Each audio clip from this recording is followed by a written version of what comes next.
As we begin our service today, I'm going to ask if everyone could turn off or silence all cell phones and electronic devices. Thank you.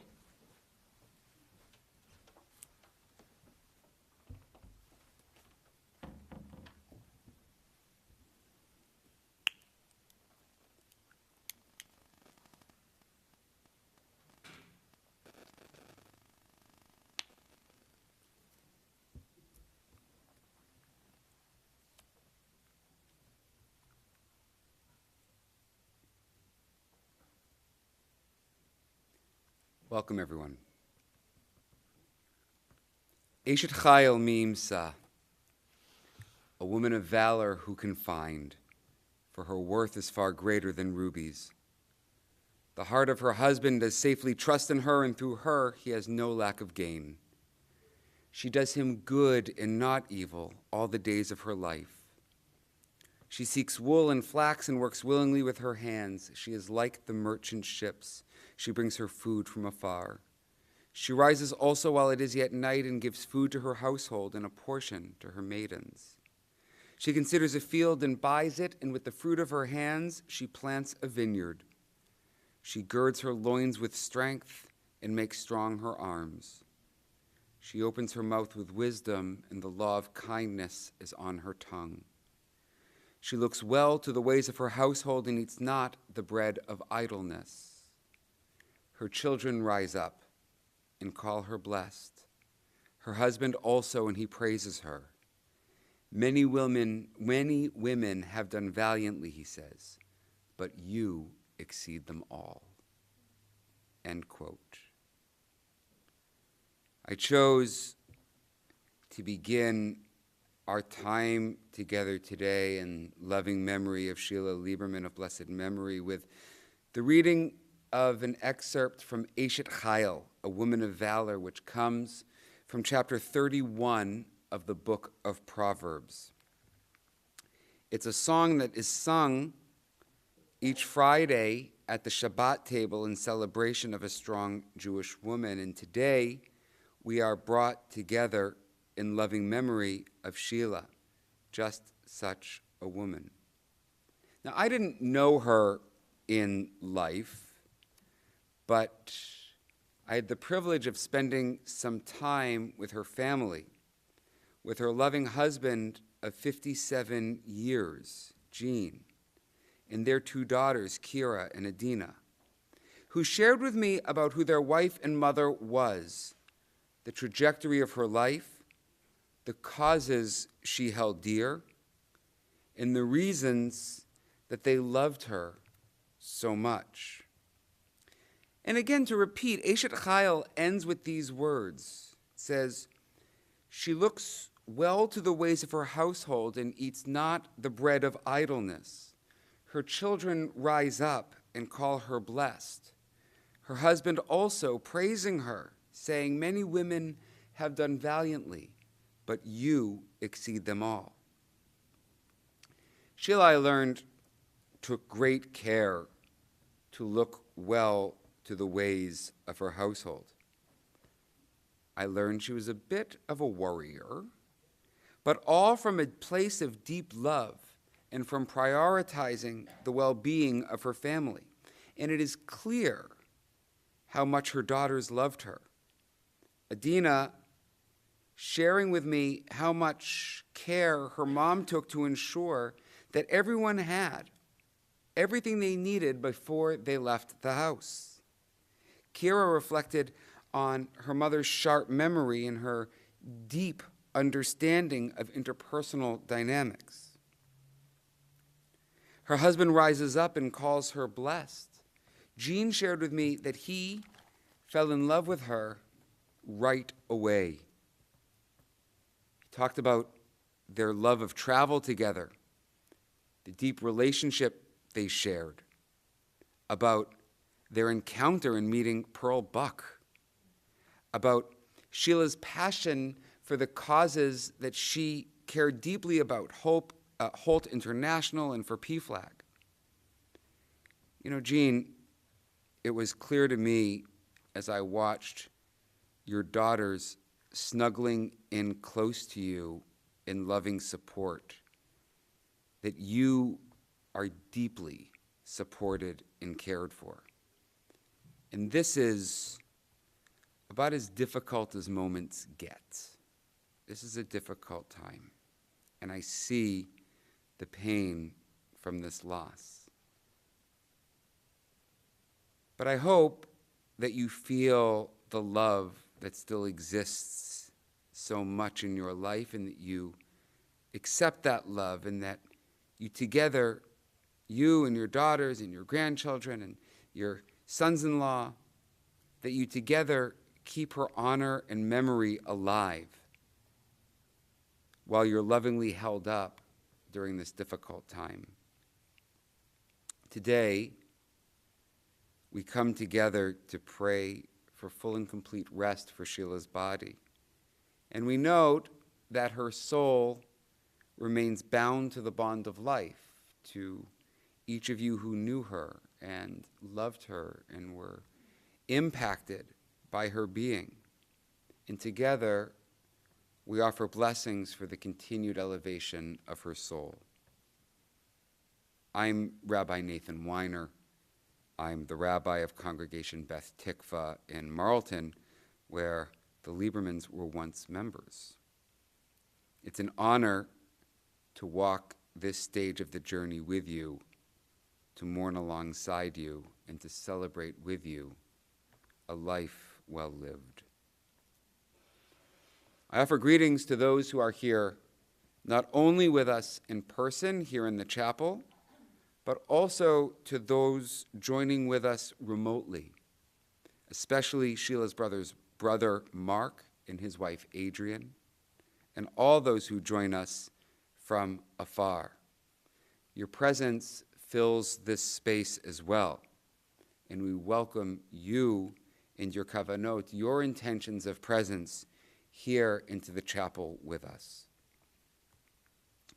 Sheila, as I mentioned, is survived by her loving husband, Jean, her brother Mark and his wife, Adrian, her daughters, Kira and her husband, Roy, Adina and her husband, Patrick, and her grandchildren, Ahmed, Ali, and Abraham. May your love for one another, God willing, carry you through this difficult transition. I'm going to read now Psalm 23, a psalm universal across the Abrahamic faith traditions at moments of loss and grief. I'll read it first in the Hebrew, followed by a standard English translation. It reads, Mizmor leDavid, Adonai roi lo achzar, binoteshe yarbitzeni al mei menuchot yinahaleni, nafshi yeshoveh v'yancheni b'maglei tzedek l'man shemo. Gam ki yelech b'getz al mavet lo irara ki ata imadi. Shivtecha u'mishantecha hema yenachamuni.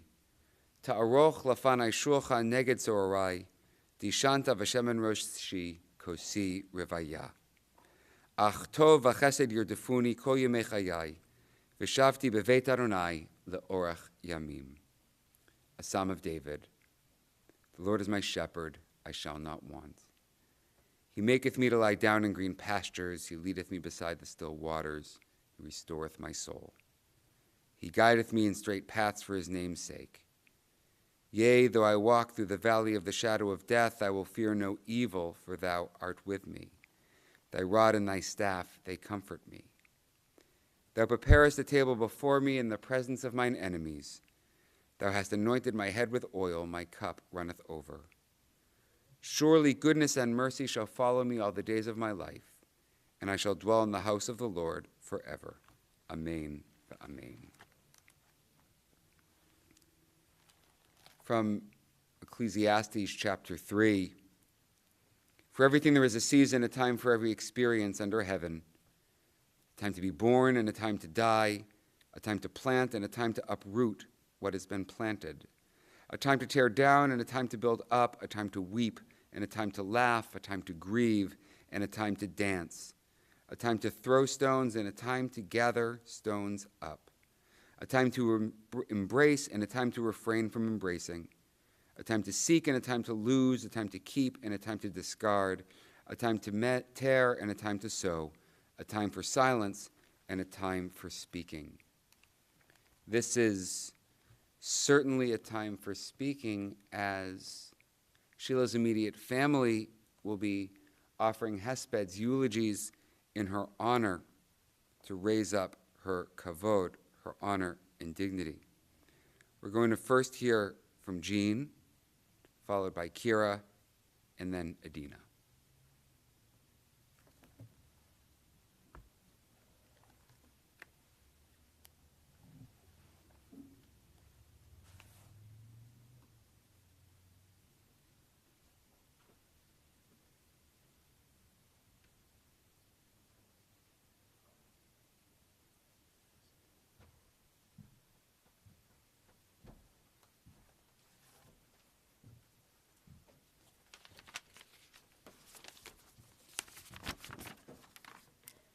First of all, I want to thank everybody for coming.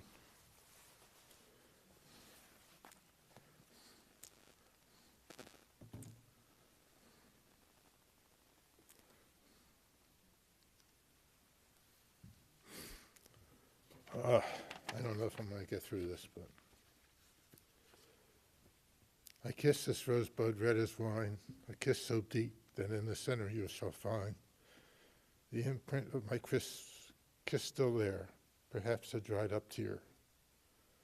My father wrote this poem for my mother many years ago, and to all who knew them, theirs was the greatest love. My parents were my inspiration for my marriage to Sheila, the wonderful woman we honor today. From the first moment I saw Sheila walking down the stairs to a basement meeting at a Philadelphia row house, I was smitten by her beauty and grace. I had eyes for no other person. We dated for a couple of years. I never really asked her to marry me. It was just understood.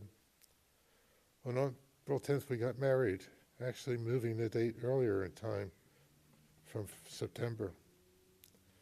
Our bond and love has never been broken. Sheila finished Temple and got a job teaching second grade at Ludlow School in Philadelphia.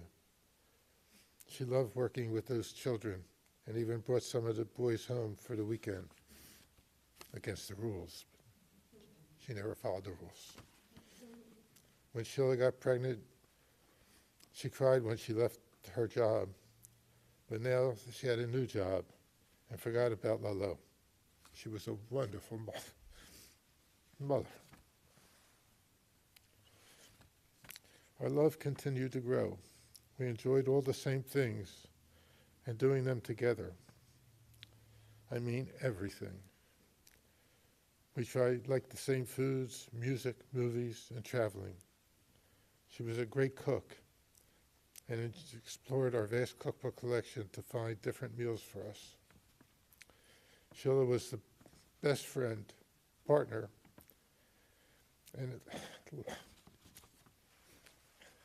and lover anyone could hope for. I live every day as if it were your last, and someday you'll be right. And my beautiful, wonderful life partner did just that. Be at peace, my darling. I'll always love you.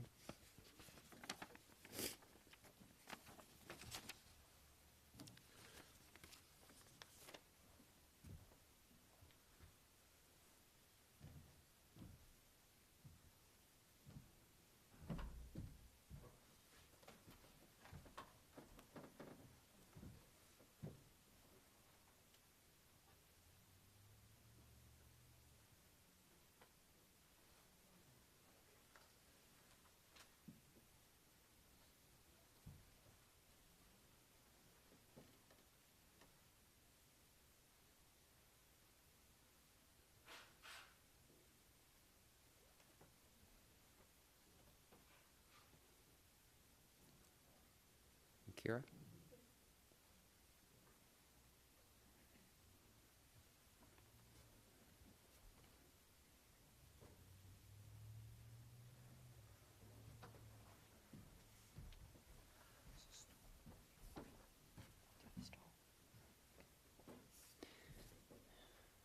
To bring my, what I wrote, I have this folder. My mom has all these things in the house. So this was a FYT, designing flowers, decorating windows, scrapbooking, and tips for a yard sale. I love all the things in her handwriting.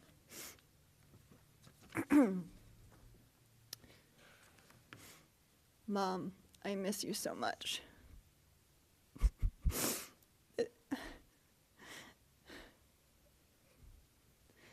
The chair is empty, and you're not there.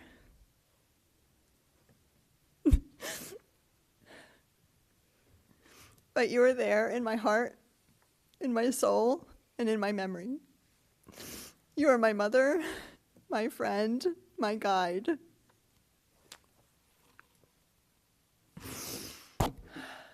Your honesty was impeccable. Picking one nut from a barrel at the food store was stealing, according to you.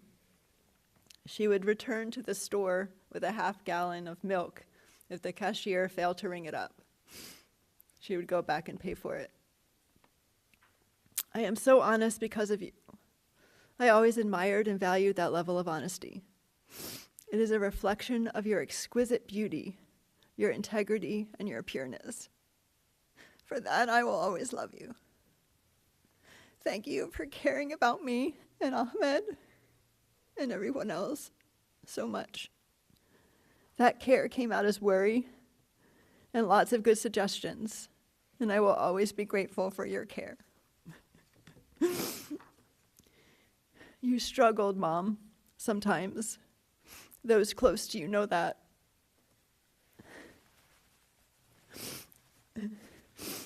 But your love was always there, underneath, even when it had a hard time shining through. And I always felt that, Mom. I always did. And you always returned to the love. The love you and Dad had made my life a better one. I am forever grateful and thankful to have you in my life. You will always be with me. I love you forever and beyond. Love, Kira.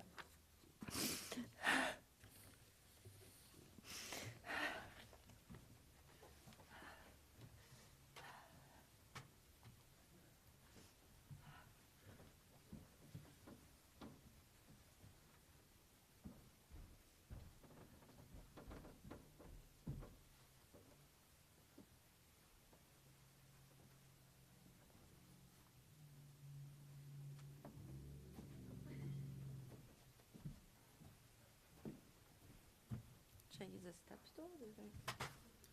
I don't need it. There's a step stool here for 8-year-olds and me. I think you can. You are almost taller than me, you little devil.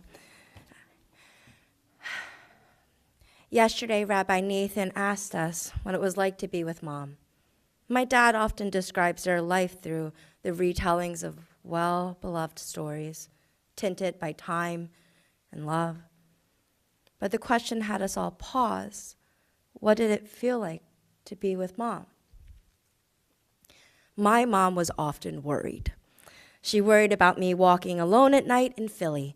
She worried every time Abraham bumped his head, which was every day, multiple times a day. She worried about my father's driving. That one I'll give her. She worried she was being a bother, that she was imposing, that she was overstaying her welcome. If I am being honest, the worrying drove me a little nuts. The world is a scary place, and to me, accepting the uncertainty and trusting the process goes a long way. But my mother would not be appeased. Without the worry, what's the point of living? Because in the end, the worry was the way my mom showed she cared. The worry meant she was thinking of you, thinking of ways to support you and to lighten your load. She was always offering up advice, often unsolicited still, advice about parenting, about cleaning, about the healthiest foods or the best exercises for back pain, advice about what were the most breathable fabrics and the best ways to get grease, stains out of clothes. Really, my mom couldn't help herself because my mom dedicated her life to caring. As a teacher, she would find all these little extra worksheets for kids to practice math or spelling. As a mother, she would make every Halloween costume by hand and every birthday cake from scratch, fashioned in our obsession du jour. As a grandmother, she would spend hours cutting little pictures out of magazines for Ollie to make homemade memory games, or scouring the library for books she thought he might like her to read to him. As a wife, well, you know, every moment was a moment they shared together. A chance to fix his hair, to go on a couple's colonoscopies retreat, to make him dinner, to hold his hand. And then as a friend, if your partner fell ill or had a stroke or died, she would be there with soup or a casserole or the name of a bereavement group she found online. She would lie awake at night thinking of what else she could do. Sometimes those thoughts would sit in limbo in her head, in her heart, stuck in the goo that often prevented her from reaching out more, from scheduling more time together. But my God, she would think so hard about you. Every time someone got married or had a baby, she would obsess over what to get you. Cash was never good enough, although in my opinion, it is the perfect gift. Now, my mom always wanted to get you a gift that was one of a kind, just like you. Maybe she gave you a necklace with a gemstone so pretty. Maybe a handcrafted vase that's sitting in your living room right now. Or maybe you are wearing a beautiful sweater that she picked out just for you. And that feeling you got when she opened that gift, I promise you, my mom spent countless hours, over probably weeks, maybe months, thinking about that gift.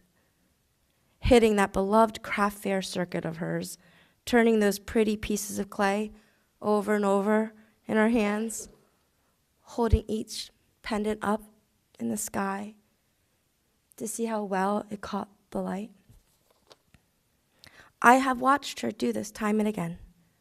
I've watched her hold so many of you in her heart, wringing her hands with worry so that she could express to you in her own way how much she cared.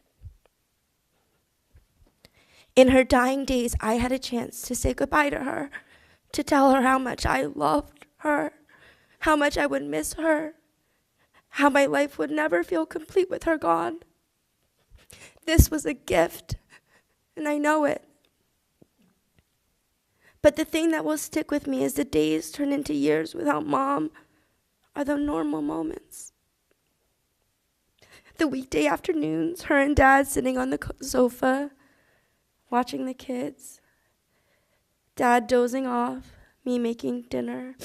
I'd look over, and there she would be, snuggling up with Ollie with one of those books from the library, chasing after Abraham, trying to keep him safe.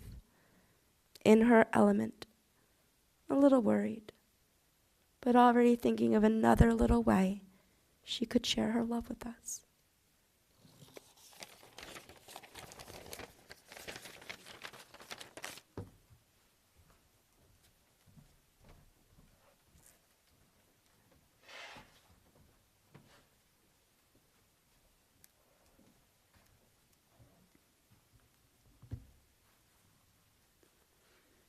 With these beautiful thoughts and memories and dedications in mind that we move to the central prayer of a Jewish memorial service, El Malei Rachamim, that asks that though her physically embodied time on earth is drawn to a close, that her soul be granted true rest on the wings of God's divine presence.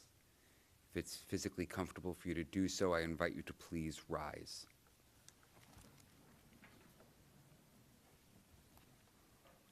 I'll read it first in the English, followed by a chanting in the Hebrew.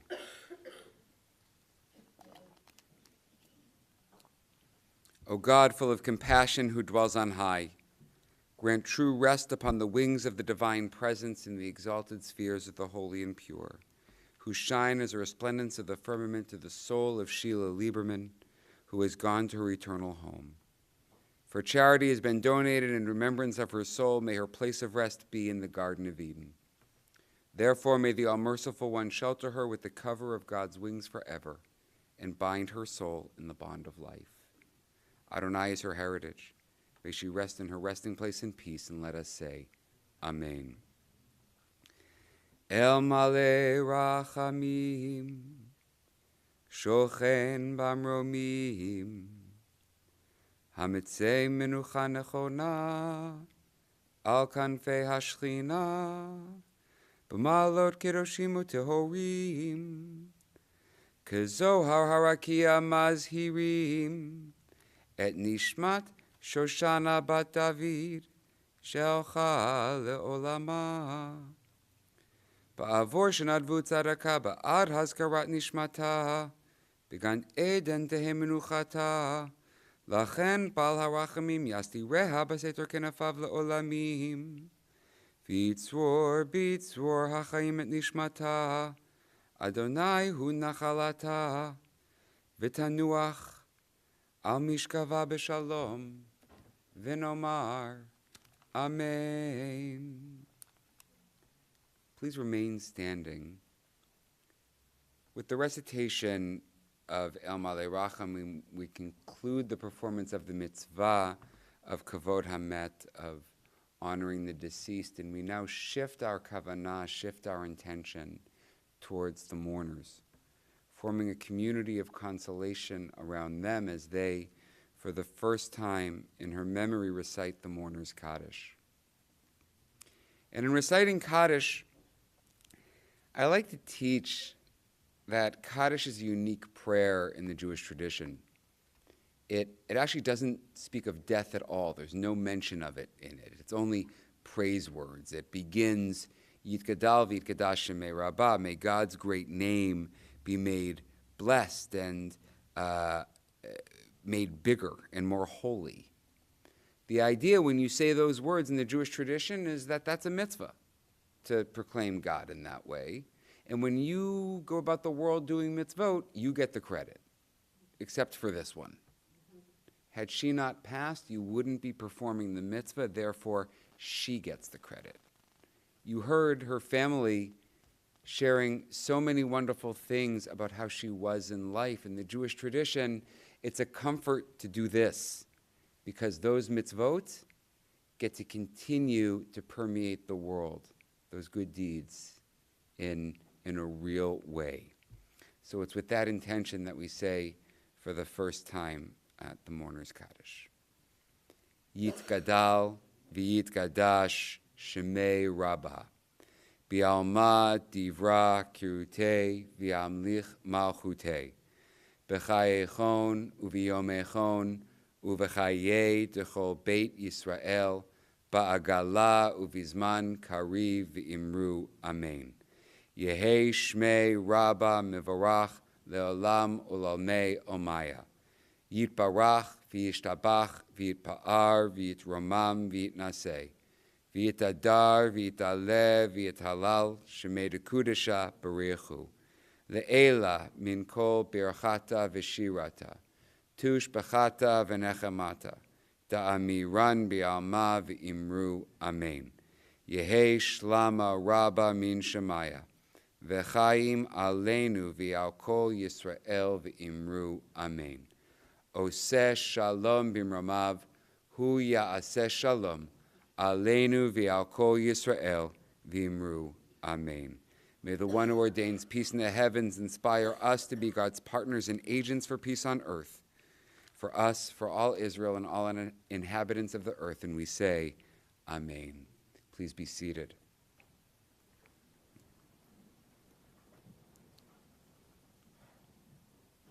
Our formal time together here is drawing to a close. Some brief announcements before we conclude. The family asks that donations in lieu of flowers please be made either to PFLAG or to Holt International. Visits of consolation will be happening in Philadelphia at the home of Adina and Patrick at 2409 South 12th Street, following our time here through to 8 p.m. this evening and 3 to 5 p.m. tomorrow and Sunday. Conclude my piece by sharing the traditional words of consolation, which remind you, even in the acute grief, that you are not alone in your grief. In this universal experience, and God willing, you find comfort among all those who mourn. We say, Hamakom yinachem etchem betoch sha'ar ve'elei Tzion v'Yerushalayim. May the Holy One of Blessing have comfort for you, together among all the other mourners of Zion and Jerusalem. Zichron livracha. May Sheila's memory be an everlasting blessing.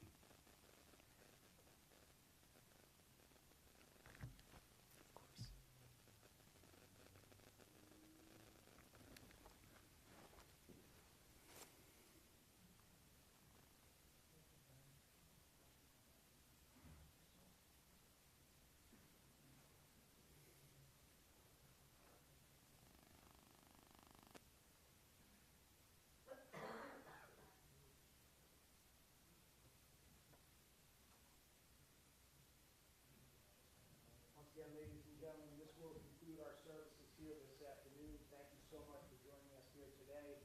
Everyone is invited back